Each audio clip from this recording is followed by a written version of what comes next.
I think it's giving a reassurance about the investment they have projected, they have planned, and they are executing. I think this industry is in a multi-year cycle as we speak. And I will call it almost a super cycle. This started 3 years ago. And I think it's driven by demand first, by lack of investment in the previous 7 years. That culminated in the need for a broad investment across basins, across oil, across gas assets.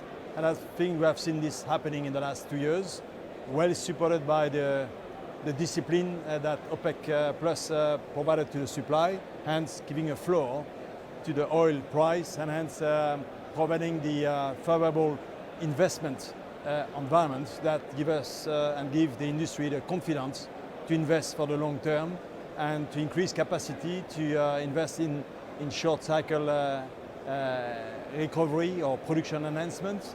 Globally, the cycle has accelerated. The cycle is on multiple engines.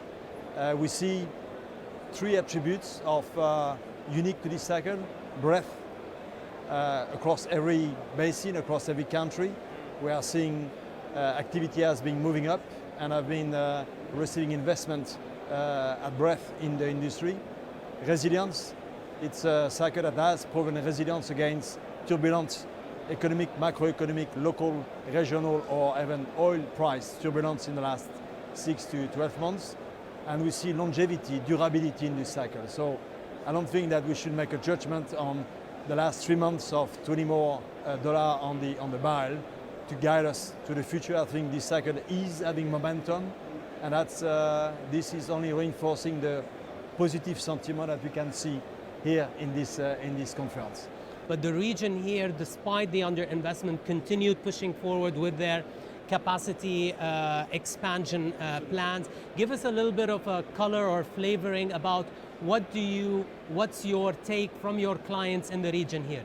I think this region was bold enough to take commitment for capacity expansion, not only in oil, but also in gas.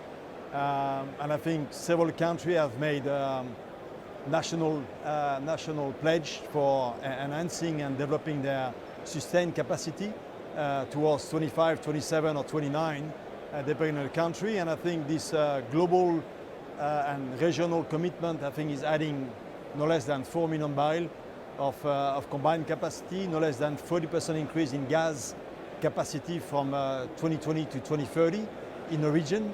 So this is supporting reinvestment, and is supporting investment level that will reach in upstream sector a record high in 2023.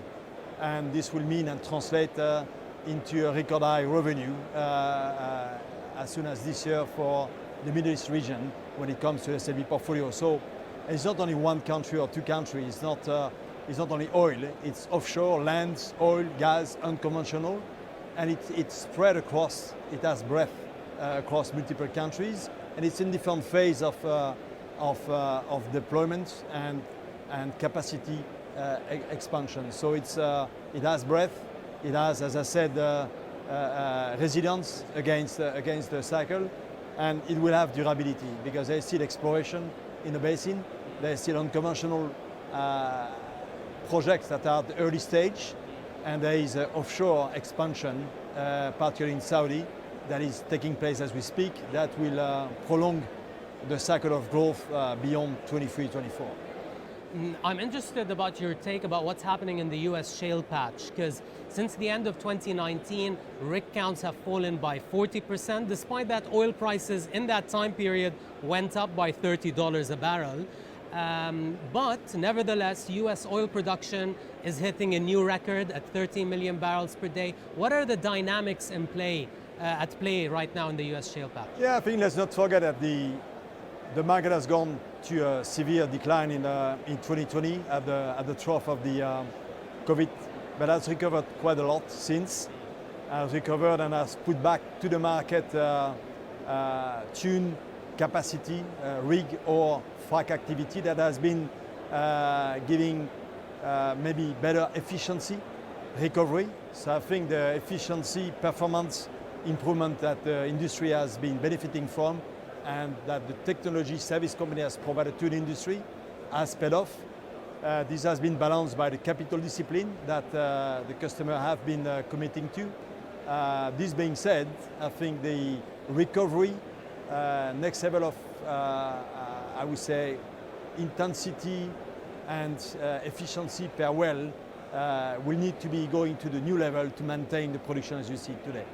And I think while we are positive on the US, and I think US is still a very critical basin for us, for the industry, I think the capital discipline and some of the limits in some of the recovery and some of the plateau on some part of the efficiency gain will need to be looked at seriously to go to the next level. So while it's positive, it's still a little bit of a cap into the potential future. Let's talk more about SLB.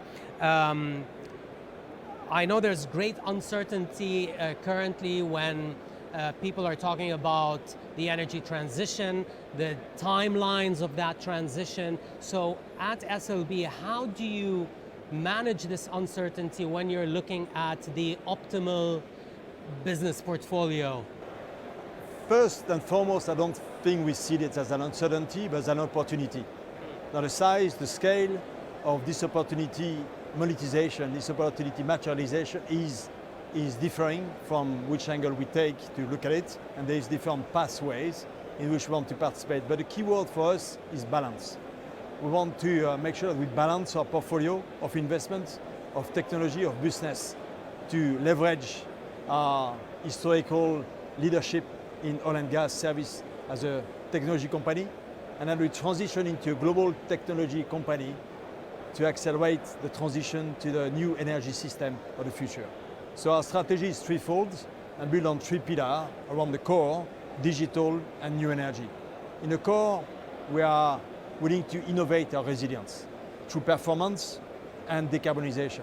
And I can talk about it later, because we are committing to decarbonize oil and gas operation, our own operation, and the operation of our customers to create a higher value, lower carbon future for oil and gas, and hence to enhance its resilience in the mix of energy that will represent the future in 20, 30 or 50 years from now, assuming and recognizing that oil and gas will have still a very critical role to play in feeding and fueling the energy the world needs to develop and support prosperity. The second chapter of our strategy relates to digital. We believe that with digital we can unlock significant gain efficiency and also help decarbonize our own industry, but extending and using our domain, adjacency, subsurface to expand this role in digital beyond core into new energy. And finally, new energy, because we believe we have the innovation capability, we have the scale of deployment, we have the unique relationship with our customers as they enter into carbon solution, as they expand in geothermal, and we have the reach to our global presence to other industry, hard to abate sector, and we believe we can be a unique technology, global technology provider to balance the planet.